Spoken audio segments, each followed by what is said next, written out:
welcome back to this episode. Today we're going to be covering the JoJo Bizarre Adventure episode number 10 of Golden Wind, Hitman Team. And we get to see a little bit more about what happened to Narancia in the last episode.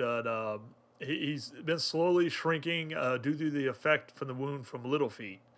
What is that dude's name? This dude Formaggio, I think was his name. You know, it's...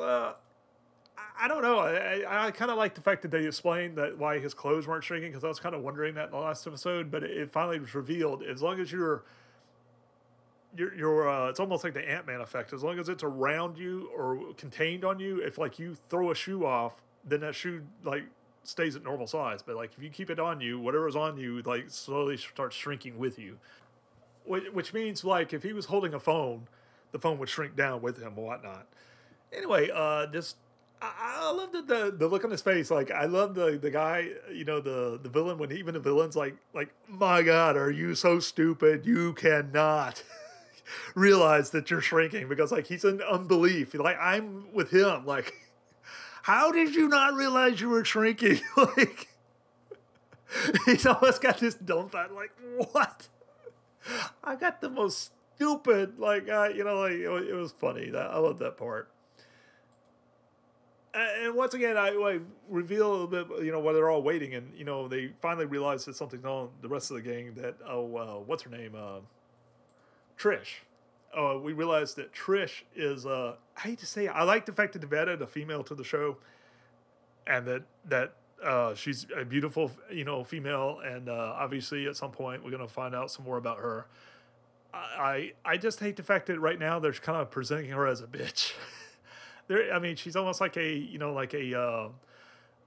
pretentious, like, beauty queen type. You know, like, I need my water. Where's my lunch? I'm hungry. What are you guys doing? Go get me something. Like I'm starving. Like, it's like that, the Valley Girlish type. You know, she's almost like a Italian Valley Girl. I don't know. It's just something about her right now that just kind of, you know, ticks me off. But anyway, Rescue eventually find out, you know, that something's wrong. You know, this guy, you know, Narancia is taking too long. And sure enough, little did they know, he's been marked and being attacked. And I love the scene with the when he shrinks down, he tries to get through the store door. You know, what do you call those?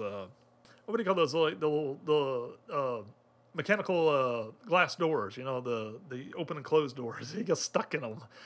I can't think of the name anymore, but it was just a funny scene. It was like, you know, his head's stuck. He shrunk down, so he's like he had to stomp on to get the trigger to go so the door would open, automatic door, and you know, it's like he ends up with his head like half stuck in it. He's like kind of choking, like yeah.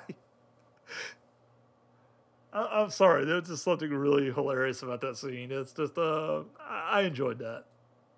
And I love the scene with the telephone. And obviously, with JoJo, it's obviously still in the past, and people are still using telephones. Although around certain hotels and stuff, you still have payphones, airports, and whatnot.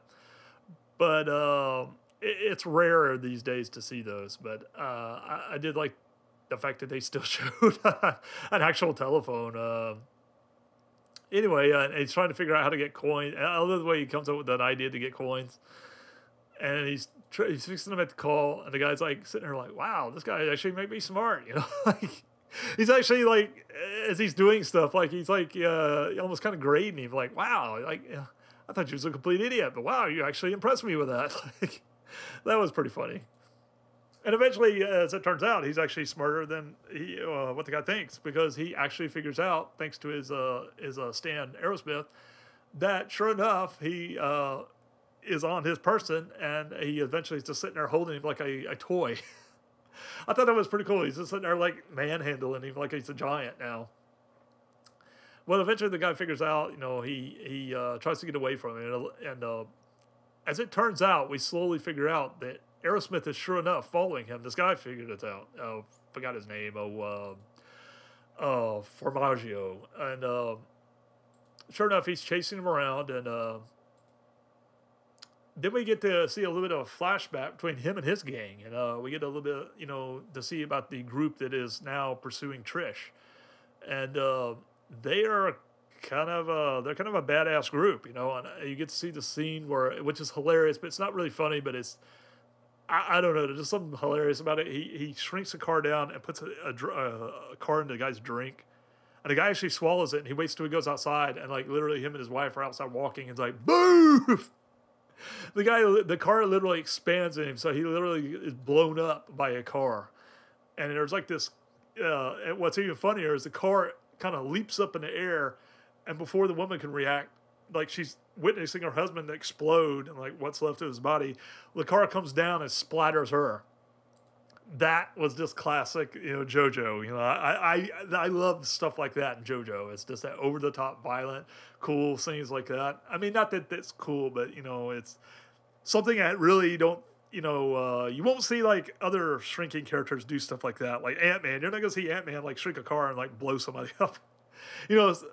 Those typical powers taken and done, and things that you would not normally expect. I like things like that, and JoJo usually presents situations and villains that do things like that. But anyway, I enjoyed that scene. Understand what I'm saying. I don't enjoy it, but I was amused by it, as well as the scene where the guy they finally figure out that this group I don't forgot their name. They are indeed being they're being more or less told to back off, trying to look for the main boss's identity.